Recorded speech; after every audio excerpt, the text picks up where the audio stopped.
Yo, it's the Sporting Tribune today. Adrian Hernandez here in Las Vegas, of course. In today's episode, highly focused on football. And here's the deal. You should know by now the Sporting Tribune covers the West Coast, all sports. But when it comes to football specifically, we kind of got two opposite ends of the spectrum. Later on in the episode, we'll be checking in with Josh Fisher, who covers USC football for us. And look, it's been some craziness happening over there, all right? There's been no defense played. A defensive coordinator's been fired. Lincoln Riley has more excuses. Caleb Williams wants to cuddle with dogs.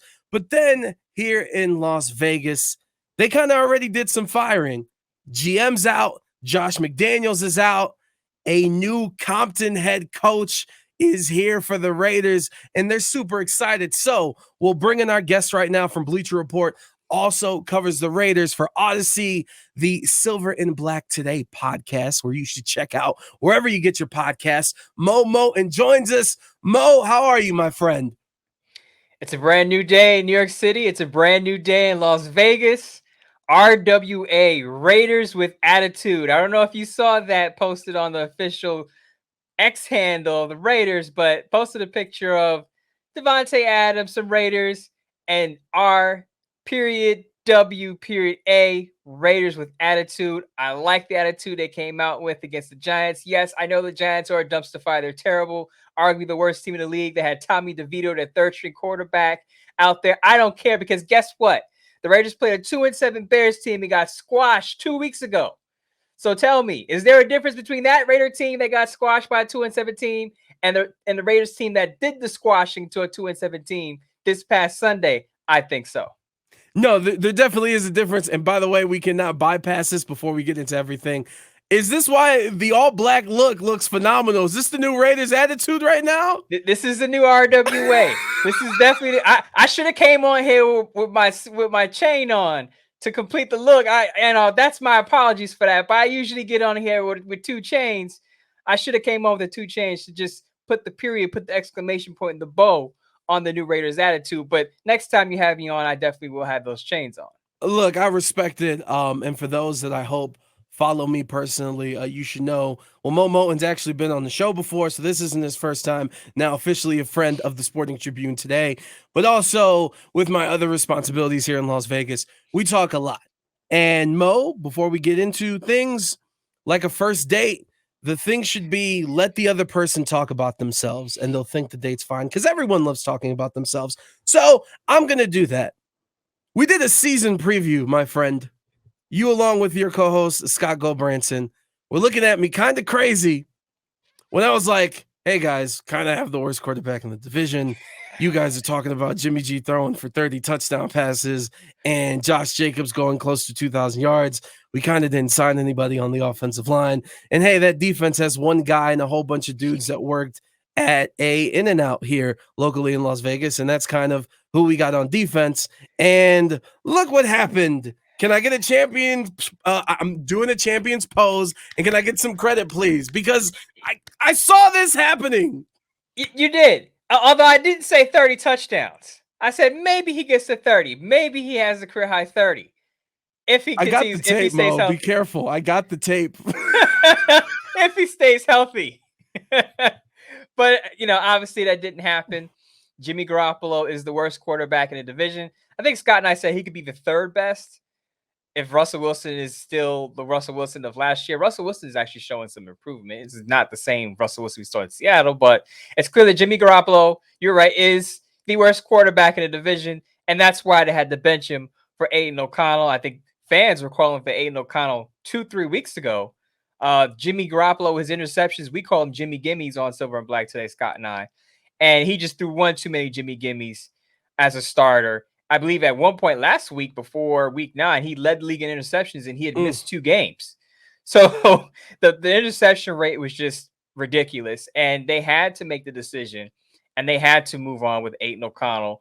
And I think Aiden O'Connell had a pretty good second showing as a starter. Now, does he have room to grow? Absolutely. But it's a lot better than what we saw with Jimmy Garoppolo. I mean, hell, he had a good showing the first time he went out there. Granted, I know he threw that interception late, but hey, he kept them in the game. You know what I'm saying? They had a chance to win at the end, which is what all you can ask for. Really quick, before we we move on to what just happened with the Giants, and obviously we're at the halfway point of the season, so we got to get into some predictions to see how this plays out with the new regime.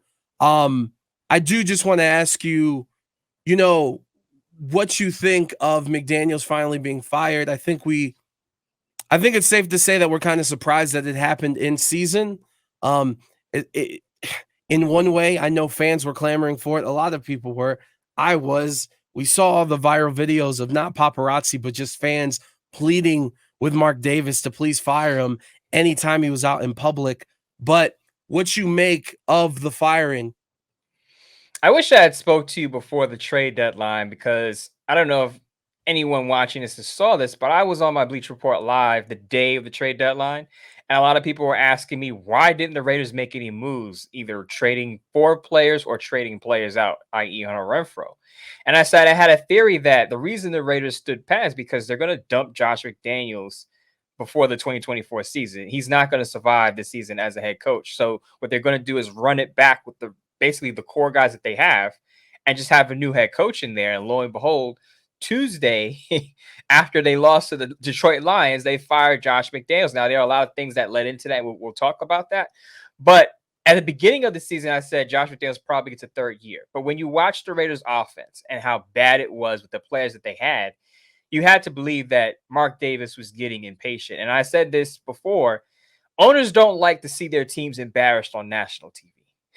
So the Raiders go out, they get embarrassed against Chicago in Chicago. Now, that wasn't nationally televised. It was an early game. No one, outside of Bears and Raiders fans, a lot of people didn't watch that game. I get it. But then you get embarrassed on Monday Night Football against a good Detroit Lions team. But I think it's more about how the Raiders perform. Again, not scoring more than 21 points in an eighth straight game. And you have your starting quarterback of Jimmy Garoppolo, who looks like the worst quarterback in the league. So I think Mark Davis looked at that, and he probably thought about all the fans, as you said, that were screaming at him or pleading with him to fire Josh McDaniels. And he's probably thinking, well, it looks like they're right. I got to fire this dude. And as I said, there are a lot of things that led up to it that factored into that decision, but it was absolutely the right decision. I'm not totally surprised after the first half season results, but I will say that it was overdue. And to not jump ahead completely, but I do need to touch base on this too.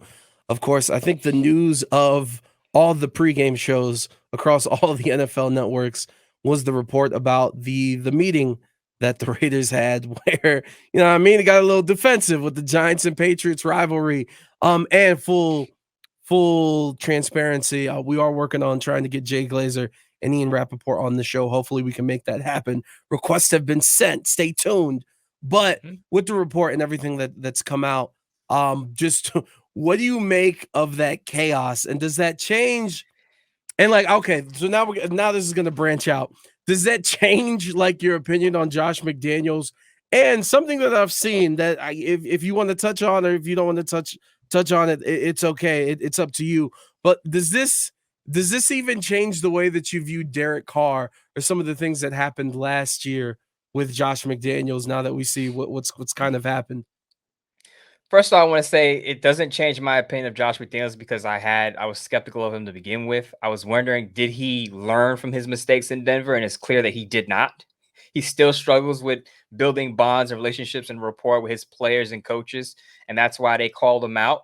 And also, he has a problem with self accountability. I talked about it during the season. When he steps to the microphone at these press conferences, it's always, well, the defense did this. We couldn't execute. We're 4 or 5 plays away. He never said, well, I need to make better play calls. I. It was always they, we, them. And I think as a head coach, as a leader of a football team, you have to take on that responsibility of self-accountability, because even if it's not entirely your fault, you are the leader of that operation as the offensive play caller and head coach. So I think I'm not surprised. I did say give Josh McDaniels a chance to show that he learned from his mistakes, but it's clear that he didn't from that meeting. What I will say about the Derek Carr situation is the whispers that Derek Carr was handcuffed in the offense because he wasn't allowed to make changes at the line of scrimmage ring true right now, because if you watch that game against the Giants, Aiden O'Connell was making checks and changes at the line of scrimmage, which we haven't seen from any of the Raiders quarterbacks in the first 8 weeks of the season under Josh McDaniels. So it's very clear that Josh McDaniels has a mentality of, I call the plays, you run the plays that I call, don't change much of what I'm doing. And I think part of that is why Derek Carr has such a poor season. Now, I also think it was time to move on from Derek Carr. But when you look at it and you look back in retrospect, he had his worst season under Josh McDaniels. Jimmy Garoppolo is having his worst season under Josh McDaniels. Brian Hoyer has always been awful, but he was even more awful against the Bears when they thought that he was the safe option to not turn the ball over. He not only turns the ball over, but has a pick six. So none of these quarterbacks are performing well in Josh McDaniels' system, whatever that is. So I think not that it gives credits to Derek Carr's, the Derek Carr supporters out there who say, see, we should have stuck with Derek Carr. But I think there's something to say about Derek Carr having his worst year when you have a head coach and offensive play caller who's so rigid as Josh McDaniels is. Also, he hasn't been, they ain't scoring 50 points over there in New Orleans too. So calm down, everybody. I just wanted to bring it up. They're also struggling in the red zone. Taysom Hill is the elixir for the Saints in the red zone. He's been running the ball, catching the ball, and throwing the football in the red zone. Derek Carr has struggled in the red zone. So let's be clear about that one. It's kind of fascinating to see, like you just said, he's struggling to attach himself to personalities when it comes to Josh McDaniels and the team, and not just being the head coach and kind of being robotic. And every NFL team is military, a fancy word. I'm not going to be able to pronounce it, but it's like a military, like you're going into military camp. It's like boot camp, right? Everything, there's structure, especially when it comes to Bill Belichick. And it's just fascinating to see the success that they had and how that's possible when some of these things truly weren't there. But much credit to the talent that was on those rosters. But now let's move on to what's actually going on. So Raider Nation is finally happy. It's been a minute, man. It has been a minute since they've been happy. Antonio Pierce is here. The new regime, the new attitude. We smoking cigars like we won the Super Bowl in the locker room after beating the Giants' ass. Your reaction to the early, less than 2 weeks in to this new regime that's in place, at least for now? I think it's a breath of fresh air. If you've worked at a company or a place where you felt like management wasn't using you to your best ability, you felt like the company was, or the organization or the place you worked was just dragging along because the manager didn't realize the talent that he had in the room, you understand the breath of fresh air and the release that the Raiders had once they fired Josh McDaniels. Now, professionally, to the media, they're going to tell you, we're not celebrating Josh McDaniels getting fired or losing his job, but they are celebrating a fresh new chapter with Coach Pierce. It's very clear because people were making fun of the Raiders for saying, "Oh, they're lighting cigars for beating the 2-7 Giants." I'll say, I'm not here for the celebration police. Whatever makes you happy after you had a stressful 2 months working wherever you are, do whatever you want. Have a drink, have a cigar, enjoy yourself. I'm not going to be the celebration police, but I will say the cigar was more than just them beating the Giants. Again, it was about starting a new chapter. It was said that Antonio Pierce handed out blank sheets of paper to all the players and said, this is your fresh start. You're starting with a blank slate. And I think that means a lot. It sounds corny, but I think that the little things all add up. Him handing out those blank sheets of paper, the way he yells, Raiders, after a win in the locker room with his victory speech, the fact that he brought the practice squad on the sideline to watch the game on Sunday and treated them like, first-class players instead of second-class humans. I think all of the little stuff like that adds up. So while people are downplaying this win against the Giants, pay attention to the little things he's doing to add camaraderie and rally that locker room, because it means something to those players after being under Josh McDaniels, who was more of a corporate business situation. I think the players are finally clicking in with their head coach, and that's a good thing. You know what else is a good thing when it comes to the celebration and you being like, you're not going to be the celebration police? I love that, of course, these teams play in Las Vegas, and the Raiders know how to celebrate, and the Las Vegas Aces sure as hell know how to celebrate. So good job, Mark Davis. You got players that know how to turn up. Just turn up responsibly. And now let's get into some predictions. Because everybody's happy, but it was the Giants, not one of the greatest teams in the league. And hell, the Raiders themselves aren't one of the greatest teams in the league. And even when we look at recent memory, Rich Bisaccia, of course, leads the team to the playoff game. There's still some fans like that phantom whistle. We could have been the Bengals and made it to the Super Bowl. And a lot of people pointed fingers to well, what if they would have kept him? So now This is kind of like, again, I'm sorry, branches to this question like a tree. How do you see the rest of the season playing out? Is the team going to finish with a losing record? Even if they come close to 500 and finish the season around 500, do you think Antonio Pierce has a legitimate shot to become not the interim head coach, but the actual head coach of this team moving forward? I'll start by saying this. I think Antonio Pierce has a legit shot.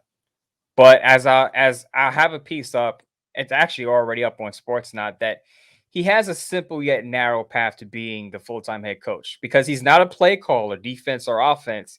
He has to worry about the bottom line. So the Raiders have to win, in my opinion, 9 games and or make the playoffs for him to have a real shot to hold on to that full-time position. Will they do that? I don't think so. Unfortunately, I get the whole excitement around him. Seems like a great leader, but he took over a team that was 3-5, and he has a rookie quarterback, and he has a first-time offensive coordinator. All of that adds up, and you still have to play the Chiefs twice. You got the Dolphins, who are going to be coming off of a bye week in week 11, so they're going to have extra time to prepare for the Raiders. You're gonna have the Chargers again. Those games are always close. So the Raiders' schedule, I Both would Chiefs say, is games.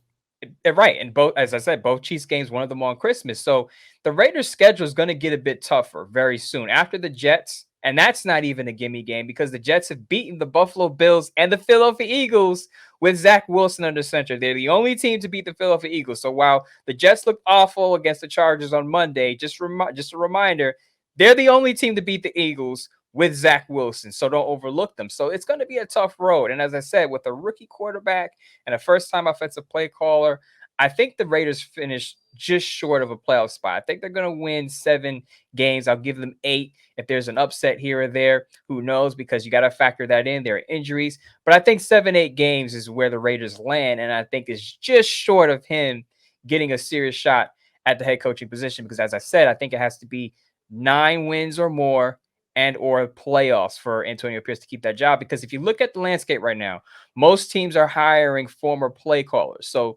offensive play callers at the top of the list. If your team is scoring, is top 5 in scoring, that offensive play caller, guys like Ben Johnson, Shane Steichen last year, those guys are going to get jobs. Even defensive coordinators are still getting called for jobs. I believe Dan Quinn is going to be a guy that you're going to hear a lot about too. So as a CEO type head coach, because Antonio Pierce isn't calling plays, he can't point to the offense or point to the defense and saying, that's my top 10 unit. For him, it's a slim pathway because he just has to look at the bottom line. As a head coach, what is your team's finishing record? And if it's 7-10 or 8-9, he's probably not going to get the job. When it comes to Aiden O'Connell, do you see him finishing out the season as the starter for the rest of the season? Oh, yeah, absolutely. Because at this point, if Jimmy Garoppolo gets hurt during the season, the Raiders are going to be on the hook for another 11.5 million, I believe, next year. Hmm. So you don't play Jimmy Garoppolo unless you really have to, i.e., Aiden O'Connell looks absolutely awful or he gets hurt. And you're not putting Brian Hoyer back out there no matter what. I'd rather sign Carson Wentz than put Brian Hoyer back out on the field, just to be honest with you. But that's a whole nother subject for another day. I think Aiden O'Connell is the starter going forward for the remainder of the season simply because see what you have, because this is going to be possibly a loaded draft class coming up in 2024. You find out what Aiden O'Connell is. Is he a high-level backup? Is he a low-level starter? Is he a future starter? So you got to find out what he has and what he could be before you make a decision in the 2024 draft about your quarterback position. And this is probably the most fascinating question. Okay, so we discussed why the deadline moves didn't happen, and we assume that because they knew that bigger changes were coming. Exactly. So we still have these pieces. I've talked about it at nauseum. I believe the 5th highest rated offensive cap in terms of how expensive this offense is. And we still have these pieces here, other than Josh Jacobs, who next, he signed a 1-year deal this season. So he's free to go to wherever he wants next year. Whether Antonio Pierce stays with the Raiders or a new regime comes in, or in a new GM, or they keep Champ Kelly, like whatever, however this plays out, whether this regime stays in place or a new one comes in, does the trajectory of this team now change in terms of being contenders or giving this new regime time to to put in the roster? Like, where are we at with that right now? I think right now, speaking to you today, the trajectory is pointing up because you would hope that Devontae Adams is happy, Max Crosby is happy, and you have your two cornerstone roster pieces, right? On both sides of the ball. We'll see what happens with Josh Jacobs if free agency is going to boil down to what the head coach wants and how much money he's going to get on the market. But I would say it all boils down to Mark Davis. He's going to have the ultimate decision in the offseason about what to do with his head coaching position, and what he does with the head coaching and GM positions is going to dictate what the Raiders are going to look like for the next maybe 3 to 5 years. You hope, because you don't want another firing within another 2 years, right? So you're thinking, okay, his next hire is a 3 to 5 year plan, right? So if he has a bad hire, if it's a Josh McDaniels like hire, it's going down the toilet, and Devontae Adams is probably going to want out. If he makes a decent hire that the players actually can get behind, that Devontae Adams and Max Crosby and even Josh Jacobs, who's going to hit free agency, can believe in and say, okay, I see the vision, then the arrow is definitely pointing up, and all those guys stay, and you have leaders sticking in your locker room, and you're just adding pieces through the draft and then free agency, because the Raiders, I believe, are top 10, top 8 in free agency money next year. So they're going to have the resources to add on to what they already have. But as I said, Mark Davis hasn't shown the ability yet to make a home run hire. Even John Gruden, who improved the team incrementally year to year, look at his draft classes. The Raiders squandered multiple first round picks under the John Gruden regime. So while they made small steps in the right direction, eventually made the playoffs without him, by the way, that team wasn't built to sustain any type of success because of the poor draft picks that they had in the first round. So they need a GM and head coach who's not only going to uplift the Raiders' draft history, because we all know the track record isn't good, but also bring those players in and develop them. Because I'm seeing players, former Raiders elsewhere, have some success. Jahad Ward with the Giants is a pretty solid player right now. I know Damon Arnett isn't anything, and Alex Leatherwood flamed out. But I'm seeing Mo Hurst is a guy I'm seeing now in Cleveland making plays. So the Raiders have to be able to not only draft well, but have the coaching staff to develop the players that they have. And if they do that, you'll finally start to see the Raiders string together back-to-back in consecutive playoff appearances. Moton, before you get out of here, please get your plugs in. Silver and Black today. Scott Gilbranson and I are the hosts there. We're out every Tuesday and Thursday, 9 p.m. Eastern Time, 6 p.m. Pacific. Bleacher Report lives come on Wednesdays from 4 to 7. I usually have the exact time out. I post it on the X every Wednesday. This next Wednesday, it'll be 5 p.m. Eastern Time, 2 p.m. Pacific. Sports Night, I have a Raider column there every week. Stay tuned for that. Sometimes I have a Silver and Black Blitz without Scott, with just Cousin Mo, just giving you the realness for the Raiders usually. I'll definitely have one on Antonio Pierce coming up soon. Look out for that one. There it is, Moton. Thank you so much. And there it is. This was the positive portion of the show. Now we head to Los Angeles. When it comes to the Trojans, we got some problems, ladies and gentlemen. This is the Sporting Tribune today.